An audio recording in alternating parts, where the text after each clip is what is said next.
మాజీ ముఖ్యమంత్రి కేసీఆర్ గజ్వేల్ ఎమ్మెల్యేగా ప్రమాణ స్వీకారం చేయడానికైతే అసెంబ్లీకి చేరుకున్నారు కాసేపటి క్రితమే. సో లోపల పూర్తిగా ప్రత్యేక పూజలు చేసిన తర్వాత ఎల్ఓపి లీడర్గా కూడా ఆయనే ఉన్నారు కాబట్టి ఆయన ఛాంబర్లో ఎల్ఓపి లీడర్గా ప్రత్యేక పూజలు చేసిన తర్వాత ఎమ్మెల్యేగా ప్రమాణ స్వీకారం చేయబోతున్నారు.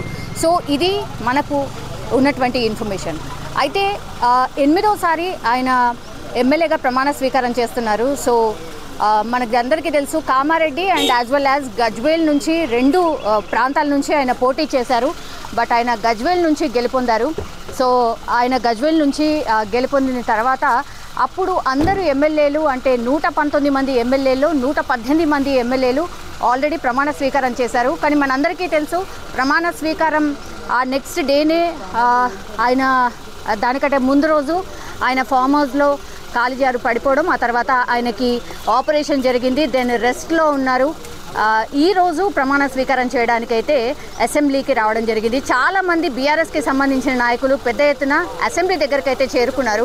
ప్రమాణ స్వీకారం చేయడానికి కేసీఆర్ వస్తున్నారు అని తెలిసిన తర్వాత అయితే చాలామంది వివిధ ప్రాంతాల నుంచి అండ్ తెలంగాణ రాష్ట్ర వ్యాప్తంగా నుంచి కూడా చాలామంది వచ్చి ప్రమాణ స్వీకారం ఆయన చేస్తూ ఉంటే అసెంబ్లీ దగ్గరికి వచ్చి ఆయనకు సంఘీభావం తెలుపుతున్నారు. అండ్ మా లీడర్ బయటకు వచ్చారు, ఆఫ్టర్ 2 months తర్వాత ఆయన బయటకు వచ్చారు కాబట్టి ఆయన ఎట్లా ఉన్నాడు ఏంటి, మరి లోపలికి తనే నడుచుకుంటూ వెళ్ళారా, ఇట్లా చాలామంది కామన్ మ్యాన్ అండ్ ఈవెన్ బీఆర్ఎస్కి సంబంధించిన కార్యకర్తలు అయితే చాలా ఎక్సైటింగ్గా ఎదురు చూస్తున్నారు.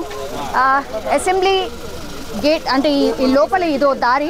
సో లోపలికి వెళ్ళడానికి కూడా చాలామంది ప్రయత్నిస్తున్నారు. బట్ సెక్యూరిటీ రీజన్స్ వల్ల మాత్రం లోపలిని ఎవరికి ఎలో చేయట్లేదు. వీళ్ళందరూ ఎక్కడి నుంచి వచ్చారు ఏంటి ఒక్కసారి అడిగే ప్రయత్నం చేయాలి. ఎక్కడి నుంచి వచ్చారు? Nagarjuna Sagar madam. Okay, Nagarjuna Sagar. Okay, ఎప్పుడు వచ్చారు? ఉదయం వచ్చినాం మేడం. 8 గంటలకు వచ్చినాం. 8 గంటలకు వచ్చారు. ఓకే, మీ లీడర్ లోపల ప్రమాణ స్వీకారం చేస్తున్నారు, ఎట్లా అనిపిస్తోంది అండ్ ఎట్లా ఉన్నారు అని అనుకుంటున్నారు? సో ఆయన చూడడానికి వద్దామని వచ్చినాం మేడం. ఆరోగ్యం ఎట్లా ఉందో ఎట్లా ఉన్నాడో మనం చూద్దామని వచ్చినాం మేడం. ఓకే, నాగార్జున సాగర్ నుంచి. నాగార్జున సాగర్ నుంచి వచ్చారు. అవును. ఓకే, ఏం ఎక్స్పెక్ట్ చేస్తున్నారు? ఇప్పుడు 10 ఏళ్ల పాటు మీరు అధికారంలోకి ఉన్నారు, దెన్ ఇప్పుడు ప్రతిపక్షము, మరి ఎట్లా ఉంటుంది పాత్ర ఏంటి అనేది ఏమనుకుంటున్నారు? ఇప్పుడు ఆయన రెస్ట్ తర్వాత వచ్చి ఇప్పుడు ఈరోజు ప్రమాణ స్వీకారం చేశారు, ఏమనుకుంటున్నారు? ఇక ఇప్పుడే కదా మేడం గవర్నమెంట్ వచ్చింది, ఇక దానికి టైం ఇంకా ఎట్లా ఉంటుందో, ప్రజల పరిపాలన ఎట్లా ఉంటుందో ప్రజలను బట్టి స్పందన ఉంటుంది మేడం. ఇప్పుడైతే కేసీఆర్ గారు ఉంటే మంచిదని అనుకుంటున్నాం. ప్రతిపక్షంలో ఉన్నారు కేసీఆర్. ఎందుకు ఓడిపోయినారని అనుకున్నారు? అంటే వాట్ ఈస్ ద రీజన్ అనుకున్నారు? ఇక అది సీట్లు మార్పిడి చేస్తే గెలిచేటోళ్ళు, సీట్లు మార్పడం కారణం వల్ల. మీరు కూడా అదే అనుకుంటున్నారా? కరెక్టేనా అది? వాస్తవమే. అవునా? అవునా, ఎన్ని సీట్లు మారిస్తే బాగుండేది? నాకు తెలిసి అయితే ఇక 20-23 సీట్లు మారుస్తే గెలిచేది. 11 సీట్లు మారుస్తే 9 సీట్లు గెలిచినాయి. అదే 23 సీట్లు మారుస్తే మళ్ళీ గవర్నమెంట్ టీఆర్ఎస్ వచ్చేది. అచ్చా, ఆ డిసిషన్ కరెక్ట్ అయింది. ఇంకా కొన్ని కూడా మార్చుంటే బాగుండేది, అంతేనా? అవును, వాస్తవం. అచ్చా, ఓకే. అంటే గతంలో ప్రచారం జరిగింది 40 సీట్లు మార్చుంటే బాగుండేదని. సో కరెక్టే అనిపించిందా మీకు? 40 సీట్లు మార్చి ఉండాలి. 30 సీట్లు మ్యాక్సిమం మారిస్తే గవర్నమెంట్ మళ్ళీ అదే వచ్చేది మేడం. ఓకే, అదే పెద్ద దెబ్బ అయిందా? అదే మైనస్ పార్టీకి. సీట్లు మారిస్తే కొంచెం క్యాండిడేట్ల మీద వ్యతిరేకత ఎక్కువ ఉన్నది కాబట్టి చేంజ్ చేసేస్తే మళ్ళీ కేసీఆర్ గారు ముఖ్యమంత్రి అయ్యేటోళ్ళు అని చేంజ్ చేయకపోవడం వల్ల పార్టీ దెబ్బతిన్నది. మీ ఎల్ఓపి నాయకుడు కేసీఆర్ కూడా ఇప్పుడు పార్లమెంట్ ఎలక్షన్స్లో పోటీ చేస్తే బాగుంటుంది అని ఒక అభిప్రాయం అయితే వ్యక్తం అవుతుంది అన్న. మీ అభిప్రాయం ఏంటి? కరెక్టేనా? వాళ్ళు పోటీ చేస్తే బాగుంటుందా? బాగానే ఉంటుంది మేడం, పోటీ చేస్తే మంచిగా ఉంటుంది. ఓకే, నాకు తెలిసేది మంచిగానే ఉంటుంది. కొంచెం సీట్లు చేంజ్ అప్ చేస్తే కొంచెం బాగుంటుంది. పోయినసారి చాలా నష్టపోయినాం, ఈసారి కూడా కొంచెం నష్టపోకుండా కొంచెం పార్టీని బలోపేతం చేయాలి. కొంచెం జనాలకు తెలిసి ఉన్న క్యాండిడేట్లకి టికెట్ అనౌన్స్ చేయాలి. అట్లయితే మంచిగా ఉంటుంది నా అభిప్రాయం. ఓకే, సో చాలామంది అయితే అభిప్రాయం అది. పార్లమెంట్ ఎలక్షన్స్ మీదనైతే ఫోకస్ చేసింది పార్టీ. మనం చూడొచ్చు ప్రస్తుతం ఇక్కడి నుంచే వెళ్తున్నారు. మనం కాన్వాయ్ చూడొచ్చు. గుత్తా సుఖేందర్ రెడ్డి గారు ప్రమాణ స్వీకారం చేయించాక వెళ్తున్నారు. సో ఆ కాన్వాయ్ మూవ్ అవుతోంది, మనం స్పష్టంగా చూడొచ్చు. సో కేసీఆర్ గారితో ప్రమాణ స్వీకారం చేయించిన తర్వాత గుత్తే సుఖేందర్ రెడ్డి గారి కాన్వాయ్ అది మూవ్ అవుతున్న పరిస్థితి మనం చూడొచ్చు. ఇంకో మేడం ఉన్నారు, ఒకసారి మాట్లాడే ప్రయత్నం చేద్దాం. ఎక్కడి నుంచి వచ్చారు? చార్మినార్. ఓకే, చార్మినార్ నుంచి వచ్చిరా. ఓకే, మీరేంటి అంటే పార్టీలో బీఆర్ఎస్ పార్టీలో ఏంటి? బీఆర్ఎస్ పార్టీలో నేను చార్మినార్ డివిజన్కి మహిళా వైస్ ప్రెసిడెంట్, స్టేట్ కూడా మహిళా వైస్ ప్రెసిడెంట్. అచ్చా, ఓకే. మీ పార్టీ బాగా చేసింది ఇక్కడ కదా, బాగుంది.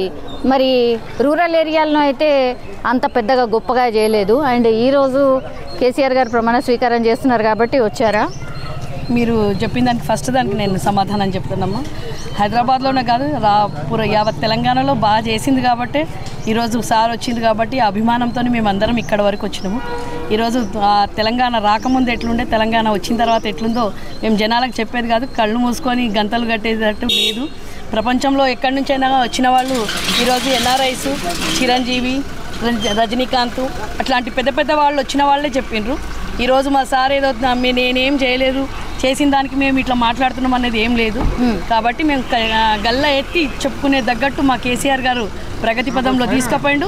ఖచ్చితంగా మళ్ళీ మా కేసీఆర్ గారు ఎంపీ ఎలక్షన్ల తర్వాత ముఖ్యమంత్రి అవుతారు.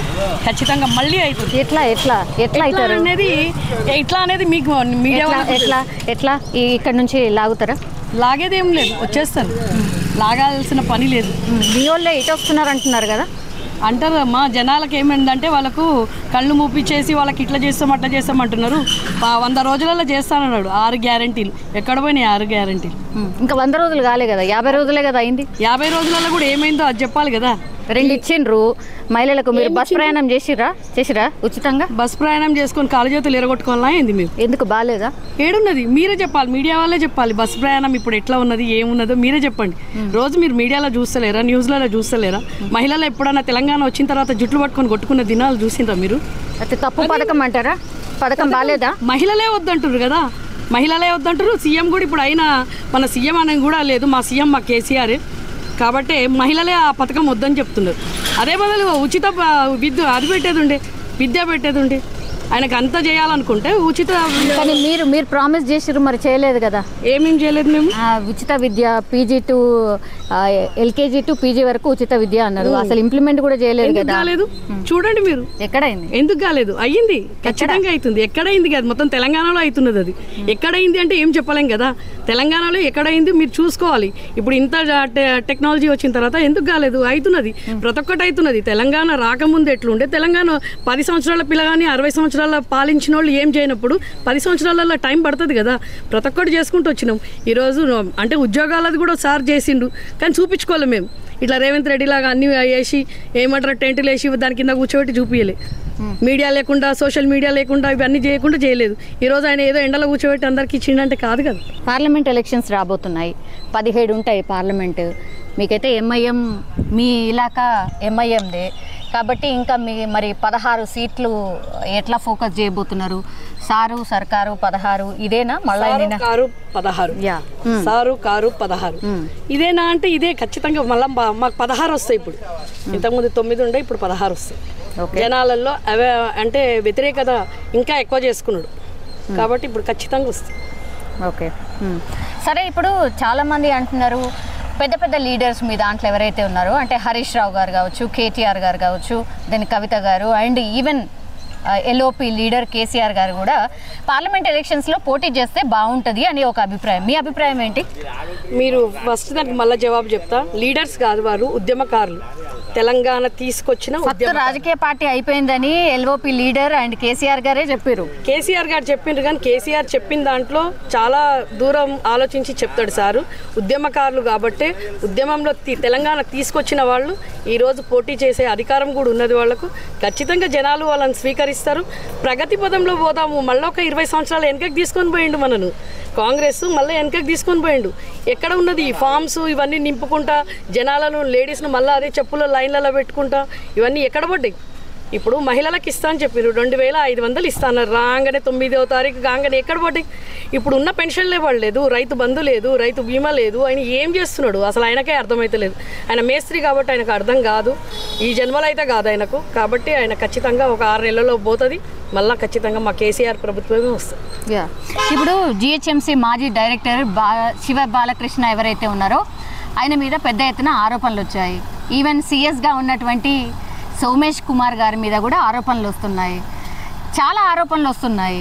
ఎందుకు ఇట్లా జరుగుతోంది? ఏసీబీ కస్టడీలో ఉన్నారు, మరి నిజాలన్నీ బయటకు వస్తున్నాయట. నిజాలన్నీ నేను మీకు మళ్ళీ ఒకసారి చెప్తున్నా, తెలంగాణ రాకముందు కాంగ్రెస్ గవర్నమెంట్లో ఎన్నో బయటపడ్డాయి. అవన్నీ మా సార్ బయటికి తీపియలేదు. అట్లా తీపిచ్చినుంటే ఈరోజు ఎవరు ముఖాలు ఇక్కడ ఉండకపోతుండే.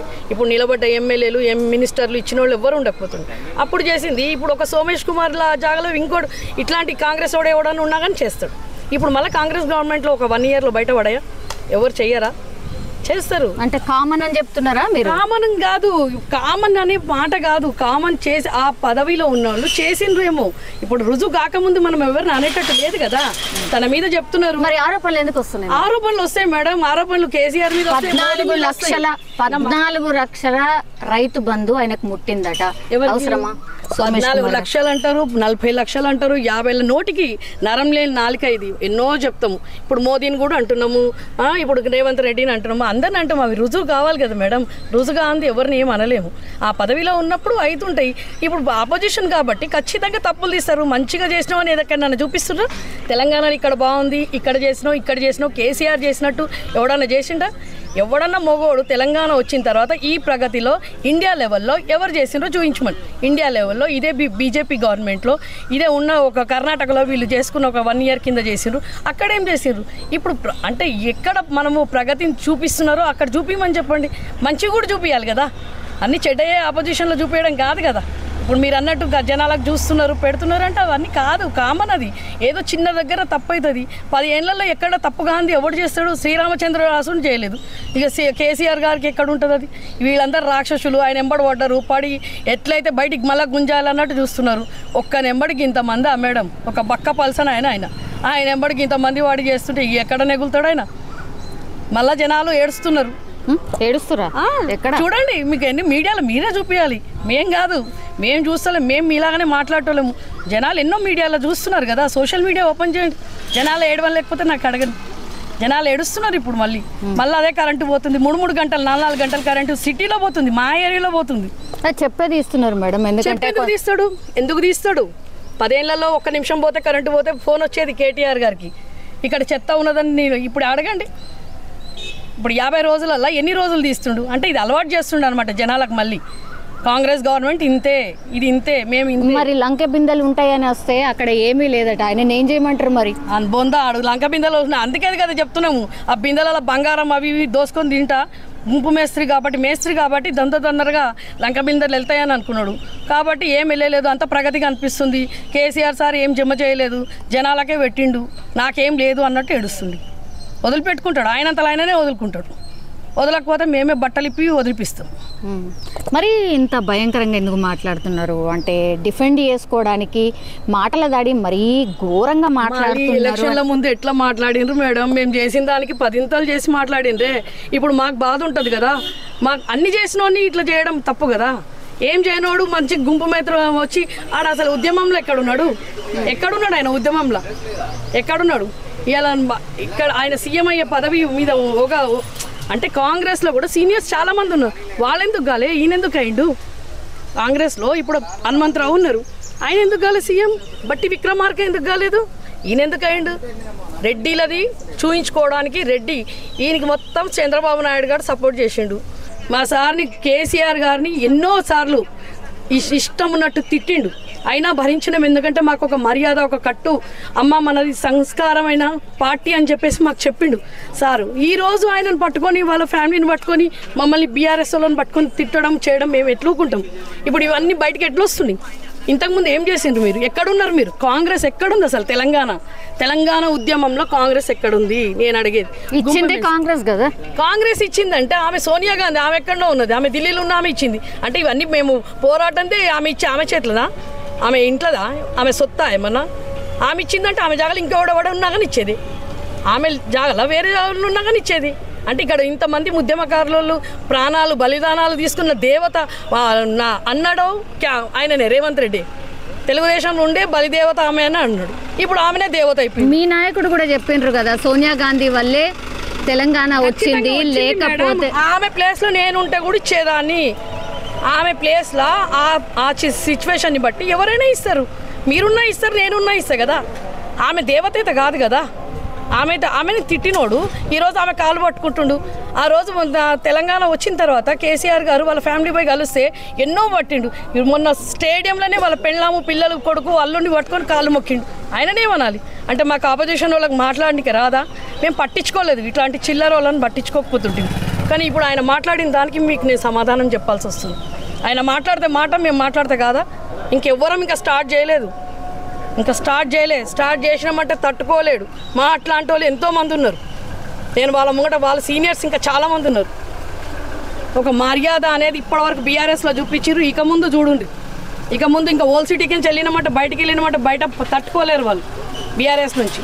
మా లోపల బాధ ఇప్పుడు మా ఉద్యమం చేసిన సారు తెలంగాణ తెచ్చిన ఆయన ఎంబడి ఎంతోమంది చేశారు, చేయలేదని అంటలేము. కానీ అట్లాంటి మనిషిని పట్టుకొని చేయడం చాలా తప్పు. మాట్లాడము, చేయడము, ఇవన్నీ తిట్టుడు, ఎన్నో అసలు లెక్కలేనన్ని పథకాలు చెప్పిండు. 420 అంటే 420 ఇచ్చిన ఆయన ఎక్కడున్నాడు ఇప్పుడు? ఆయన సర్దుకోవడంలో అన్నారు కదా, లంక బిందెలు అవి వెతుక్కోవడంలోనే సరిపోయింది.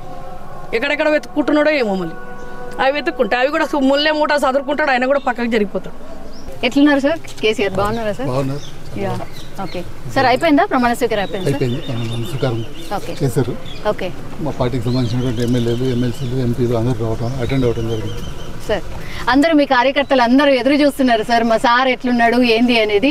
ప్రత్యేక పూజలు ఏమైనా చేశారా లోపల? ఏంటి కార్యక్రమం, ఏం జరిగింది సార్? కార్యక్రమం ఈ రోజు అయితే ప్రమాణ స్వీకారం చేయడమే జరిగింది సార్. మా కార్యకర్తలు కాదు, మా పార్టీ నాయకులు, కార్యకర్తలే కాదు, ఈ రాష్ట్రంలో ఉన్నటువంటి ప్రజలందరూ కూడా కేసీఆర్ గారు మళ్ళీ ఎప్పుడు ఆరోగ్యంగా తిరిగి వస్తారని ఎదురు చూస్తున్నారు.